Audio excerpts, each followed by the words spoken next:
Hi friends, ఈ వీడియోలో మనం జావాస్క్రిప్ట్లో ఉన్న కండిషనల్ స్టేట్మెంట్స్ ఏమైనా ఉన్నాయో చూద్దాం. సో ఫస్ట్ మనకు ఉన్నది if statement. So conditional statements are used to perform different action based on different conditions. Different అంటే ఎగ్జాంపుల్ చూసుకున్నట్టయితే మనకి మన సైట్ ఓపెన్ చేయగానే మనకి ఏమైనా డిస్ప్లే కావాలి అంటే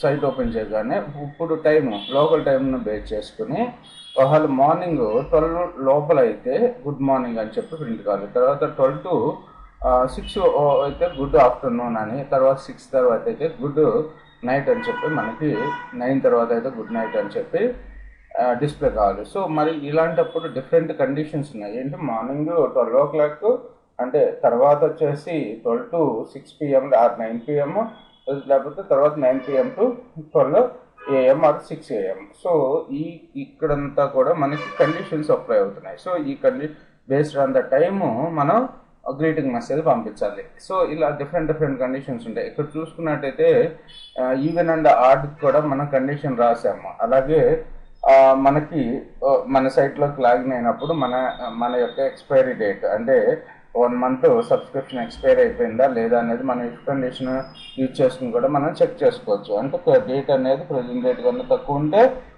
మనం సబ్స్క్రిప్షన్ ఉన్నట్టు, డేట్ అనేది ఎక్స్పైరీ డేట్ కన్నా ఎక్కువ ఉంటే మన ఎక్స్పైరీ అనేది అయిపోయినట్టు, మన సబ్స్క్రిప్షన్ ఎక్స్పైరీ. సో ఇలాంటి కండిషన్స్ అప్పుడు మనం ఇఫ్ స్టేట్మెంట్ని లేకపోతే స్విచ్ స్టేట్మెంట్ని లేకపోతే టెర్నరీ ఆపరేటర్ని యూజ్ చేసుకోవచ్చు. So very often when you write a code, you want to perform different action and different decision. You can use conditional statement in your code to do this. In JavaScript, we have following conditional statement. Use if to specify the block of code to be executed if a specified condition is true. So if block ni use chestuntam ante specific condition అనేది true అయితే if only condition ఇచ్చేసుకుంటాం. So specific condition అనేది true అయితే if block లో ఉన్న code execute అవుతుంది, లేకపోతే అసలు ఏం ఎగ్జిక్యూట్ కాదు. ఒకవేళ మీకు ఫాల్స్ అయినా ఒక కండిషన్ ఎగ్జిక్యూట్ కావాలి అంటే అప్పుడు ఎల్స్ అనే ప్రాపర్టీని యూజ్ చేసుకుంటాం. ఎల్స్ లేకపోతే ఇంకా చాలా కండిషన్స్ లోపల ఎన్నర్గా చాలా కండిషన్స్ ఉన్నప్పుడు ఎల్స్ ఇఫ్ స్టేట్మెంట్ని యూజ్ చేసుకుంటాం.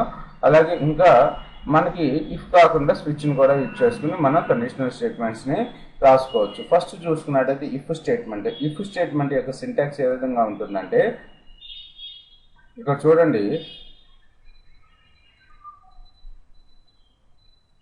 రైట్, ఇక్కడ రాసాం కదా మనం, ఇది కాకుండా ఇది తీసేసి ఇప్పుడు ఇఫ్ స్టేట్మెంట్ యొక్క సింటాక్స్ చూద్దాం. If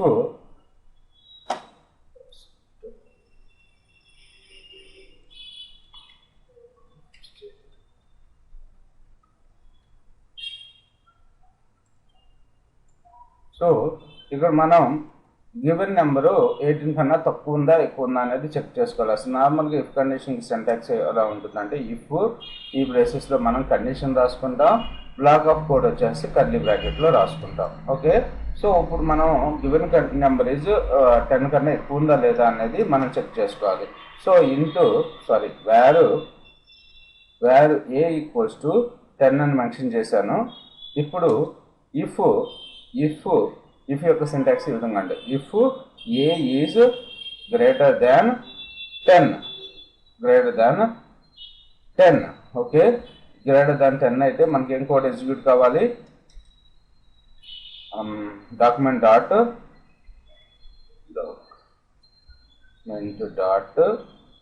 get element by ID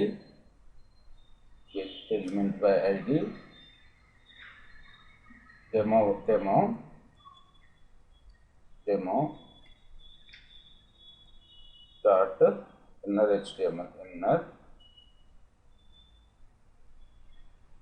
HTML equals to, so age is you are not a kid, so 18 పెట్టుకున్నాం, లేకపోతే 13 పెట్టుకున్నాం, 13.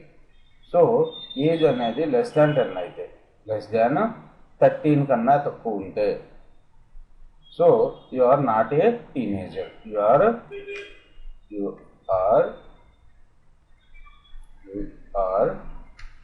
not a teen. ఓకేనా? సో ఈ స్టేట్మెంట్ అనేది ఎగ్జిక్యూట్ అవుతుంది. ఏజ్ అనేది ఎంత, 13 కన్నా తక్కువ ఉంటే, ఎక్కువ ఉంటే మనకేమి ఏజ్ డిస్ప్లే కాదు. సో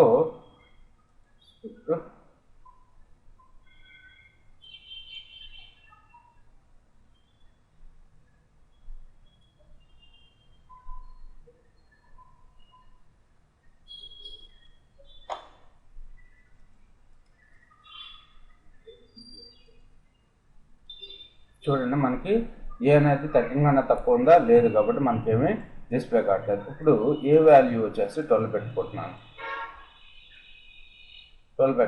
ఇప్పుడు యూఆర్ ఏ టీన్ అని చెప్పి, యూఆర్ నాట్ ఏ టీన్ అని చెప్పి డిస్ప్లే కావాలి. ఓకే, యూఆర్ నాట్ ఏ టీన్. లేకపోతే ఒక పని చేయండి, ఇప్పుడు ఒకటే ఇఫ్ కండిషన్ రాశాను. ఇప్పుడు ఏజ్ అనేది 13 కన్నా ఎక్కువ ఉంటే మనకేమీ అవుట్పుట్ డిస్ప్లే కావట్లేదు. సో ఓన్లీ ఏజ్ అనేది 13 కన్నా తక్కువ ఉంటేనే మనకి యూఆర్ నాట్ ఏ టీన్ అని చెప్పి డిస్ప్లే అవుతుంది. ఓకే, సో మనకి అర్థమైంది కదా సింటాక్స్. ఇఫ్ కండిషనల్ ఇక్కడ రాస్తాము. సో ఈ కండిషన్ అనేది ట్రూ అయితే మనకి ఎగ్జిక్యూట్ అవుతుంది ఈ స్టేట్మెంట్, లేకపోతే ఈ స్టేట్మెంట్ అనేది ఎగ్జిక్యూట్ కాదు. అలాగే మనకి టైం తోటి క్యాలిక్యులేట్ చేద్దాం. ఇప్పుడు మనం ఒక డేట్ తీసుకుని, సో ఇక్కడ where A equals to where D equals to new date తీసుకుంటున్నాను. న్యూ డేట్ సో మొత్తం తీసేసుకుంటున్నాను. తర్వాత వచ్చేసి మనకి అందులో ఉన్న గెట్ అవర్స్ని తీసుకోవాలి. ఇప్పుడు డీలో ఇలా రాసేసుకోవచ్చు మీకు కావాలంటే, new date dot get hours. So G E T get HOURS hours method. So ఇప్పుడు మనకి డీలో ఏం ప్రింట్ అవుతుంది, ఇప్పుడు టైం ఎంత 10/716 అంటే 12 + 5 ప్లస్ 12 + 5 1716 అవుతుంది ఇప్పుడు టైం. ఓకే, ఇప్పుడు టైం అనేది >18 కన్నా తక్కువ ఉంటే నైస్ డే అని చెప్పి డిస్ప్లే అవ్వాలి. Have a nice day. So ఇప్పుడు మనకి ఏం డిస్ప్లే అవుతుందో చూడండి. D is less than 18.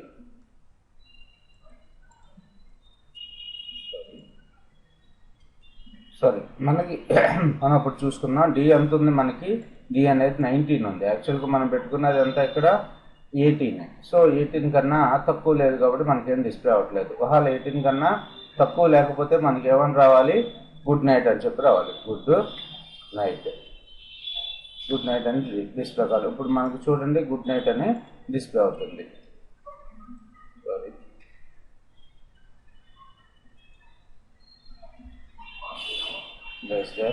greater than 18 కన్నా ఎక్కువ ఉంటే గుడ్ నైట్ అని డిస్ప్లే అవుతుంది. Okay, good night. సో ఈ విధంగా సింగిల్ ఇఫ్ స్టేట్మెంట్ని చేసుకుని ఈ థింగ్స్ అన్ని చేయొచ్చు. కాకపోతే మనకి అసలు కండిషన్ అనేది ఫాల్స్ అయితే ఏదో ఒకటి రన్ అవ్వాలి కదా, అలాంటప్పుడు మనం ఎల్స్ స్టేట్మెంట్ని వాడుకుంటాం. ఓకే, మీకు చూడండి date is greater than date is greater than 8 అయితే గుడ్ నైట్, లేకపోతే ఎల్స్ బ్లాక్ ఇక్కడ రాస్తున్నాను ఎల్స్, రైట్. సో ఎల్స్లో మనం కర్లీ బ్రాకెట్స్ తీసుకుని document dot get element by ID nice day.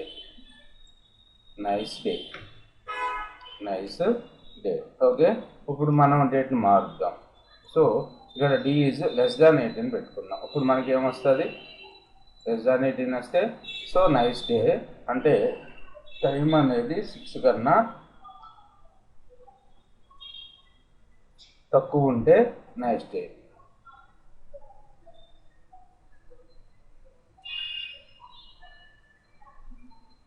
So time అనేది గ్రేటర్ దాన్ 18 ఉంటే గుడ్ నైట్. ఓకే, ఈ విధంగా మనం ఎల్స్ స్టేట్మెంట్ని రాసుకుంటాము. ఇఫ్ ఎల్స్ స్టేట్మెంట్ ఇంకా ఎగ్జాంపుల్ చూద్దాం. ఇప్పుడు నేను డేట్ కాకుండా నాకేం కావాలంటే A equals to where A equals to 18 అని ఇచ్చా, అంటే అతను ఏజ్ ఇచ్చా. సో అతను ఓటబులా కాదా, సో అతను ఓటు వేయచ్చా లేదా అనేది ఇక్కడ స్టేట్మెంట్ రాద్దాం. Where A is greater than or equals to 18, 18 కన్నా ఏళ్ళ కన్నా ఎక్కువ లేకపోతే ఈక్వల్గా ఉంటే అప్పుడు అతను ఏంటి ఓటబుల్, లేకపోతే నో ఓటు. ఓకే, సో ఇది అవసరం లేదు మనకి. యు ఆర్ నాట్ ఓటబుల్ అని చెప్పి మనకి డిస్ప్లే కావాలి. ఓకే, సో ఓటబుల్ 18 కన్నా ఏజ్ అనేది 18 ఉంది కాబట్టి, సో ఏజ్ అనేది ఇక్కడ 10 years రాస్తున్నాను. 10 yearsకి ఏం కావాలి మనకి, ఏమొస్తుంది, నాట్ ఓటబుల్ అని చెప్పి డిస్ప్లే అవుతుంది. ఓకే, ఇది ఇప్పుడు నాకేంటి ఒక ఇయర్ ఒక వ్యక్తి యొక్క ఏజ్ ఇస్తున్నాను, ఆ ఏజ్ అనేది గ్రేటర్ దాన్ 18 అయితే మనకు ఓటబుల్ అని డిస్ప్లే అవ్వాలి, లెస్ దాన్ 18 అయితే నాట్ ఓటబుల్ అని చెప్పి డిస్ప్లే అవుతూ ఉండాలి. Okay, thanks for watching this video.